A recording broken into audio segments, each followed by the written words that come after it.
The Science of Getting Rich, written by Wallace D. Wattles. Preface. This book is pragmatical, not philosophical, a practical manual, not a treatise upon theories. It is intended for the men and women whose most pressing need is for money, who wish to get rich first and philosophize afterward. It is for those who have so far found neither the time, the means, nor the opportunity to go deeply into the study of metaphysics, but who want results and who are willing to take the conclusions of science as a basis for action, without going into all the processes by which those conclusions were reached. It is expected that the reader will take the fundamental statements upon faith, just as he would take statements concerning a law of electrical action if they were promulgated by a Marconi or an Edison, and taking the statements upon faith, that he will prove their truth by acting upon them without fear or hesitation. Every man or woman who does this will certainly get rich, for the science herein applied is an exact science, and failure is impossible. For the benefit, however, of those who wish to investigate philosophical theories and so secure a logical basis for faith, I will here cite certain authorities. The monistic theory of the universe, the theory that one is all and that all is one, that one substance manifests itself as the seeming many elements of the material world, is of Hindu origin, and has been gradually winning its way into the thought of the Western world for 200 years. It is the foundation of all the Oriental philosophies and of those of Descartes, Spinoza, Leibniz, Schopenhauer, Hegel, and Emerson. The reader who would dig to the philosophical foundations of this is advised to read Hegel and Emerson for himself. In writing this book, I have sacrificed all other considerations to plainness and simplicity of style, so that all might understand. The plan of action laid down herein was deduced from the conclusions of philosophy. It has been thoroughly tested and bears the supreme test of practical experiment. It works.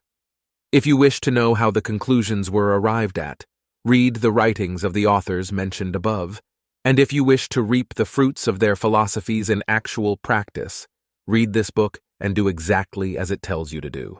The author. Chapter 1. The Right to be Rich. Whatever may be said in praise of poverty, the fact remains that it is not possible to live a really complete or successful life unless one is rich.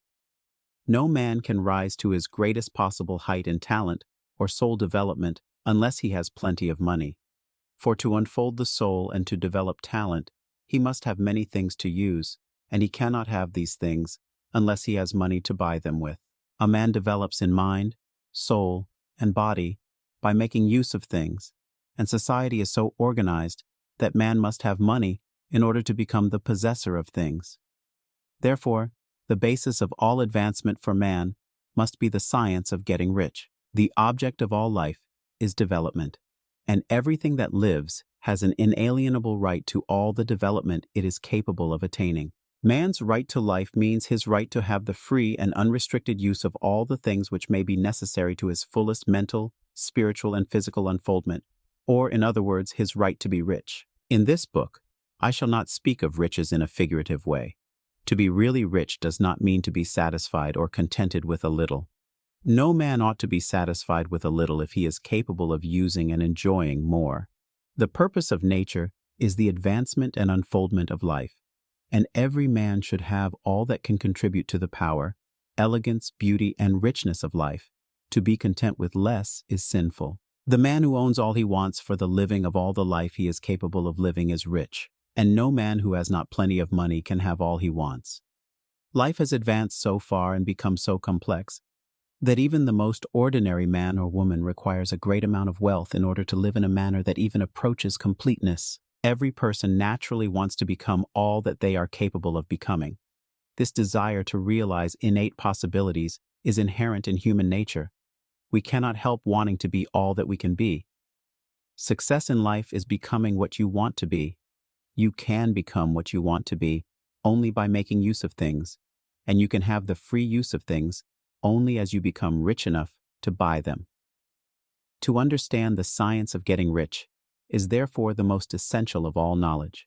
There is nothing wrong with wanting to get rich. The desire for riches is really the desire for a richer, fuller, and more abundant life, and that desire is praiseworthy.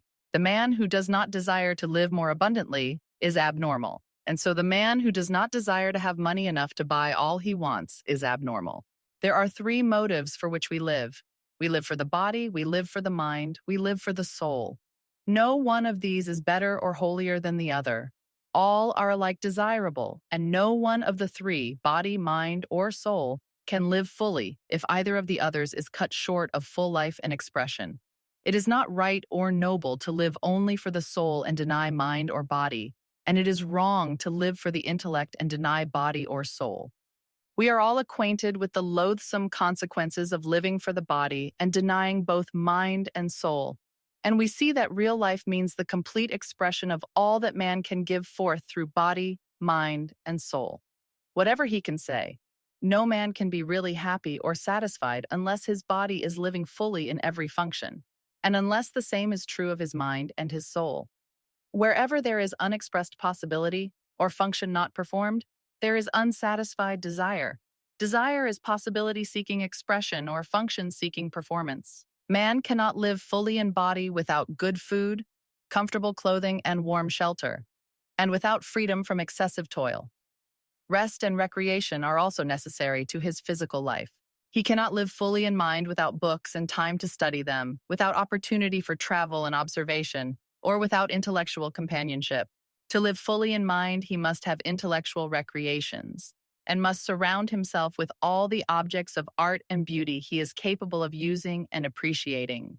To live fully in soul, man must have love, and love is denied expression by poverty. A man's highest happiness is found in the bestowal of benefits on those he loves. Love finds its most natural and spontaneous expression in giving. The man who has nothing to give cannot fill his place as a husband or father, as a citizen, or as a man. It is in the use of material things that a man finds full life for his body, develops his mind, and unfolds his soul.